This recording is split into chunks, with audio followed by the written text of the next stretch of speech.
Reports on challenges in Ghana's educational and health sectors continue to be a concern in parts of the country. The recent issues of the no-bed syndrome and congestion at major health facilities for many should be looked at by the government. In the area of education, the non-availability of textbooks and infrastructure in some schools is hindering the implementation of key educational policies. Although there are efforts by the government to resolve some of these challenges, the citizenry wants resources to be dedicated to the sectors and the prioritization of these sectors in the 2023 budget.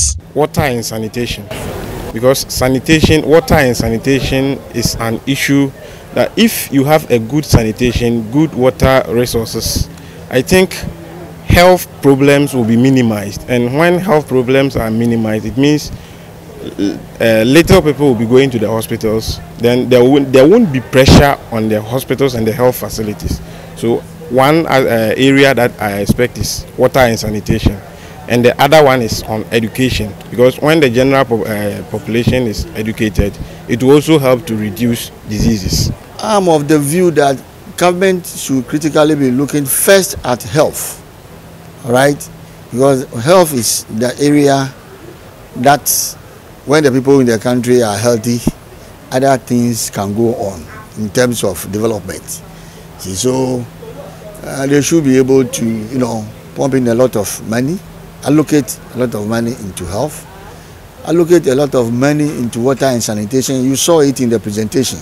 Persons living with disabilities made urgent calls for government to include the establishment of rehabilitation centers for their members in the 2023 budget. The PWD, that is the person with disability. What we are expecting is that we want the government to build rehabilitation centers across the 16 regions for us. It's very important.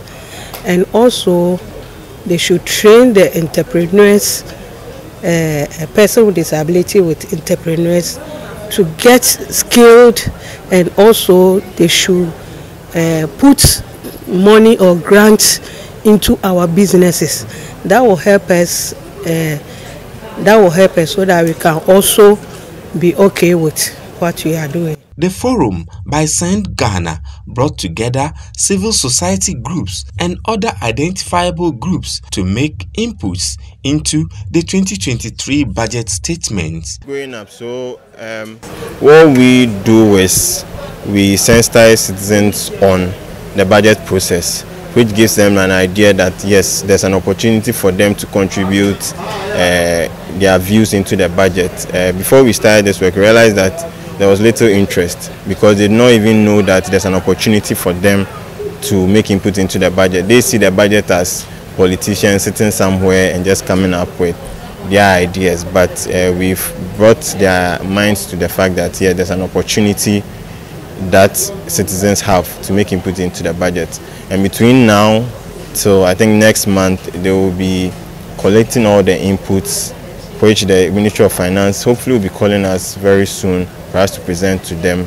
Then we can see some headway on that. So once the budget is presented in November and we do our analysis, we'll be able to have a clear idea of how much or how many budget inputs that we submitted are reflected in the national budget. The participants were put into groups to discuss Ghana's epidemics preparedness and response, nutrition, education, adolescent reproductive health, and social protection. Our participants at this forum want the government to pay more attention to health, education, as well as water and sanitation sectors. Hafiz Tijani, Citi News, Kumasi.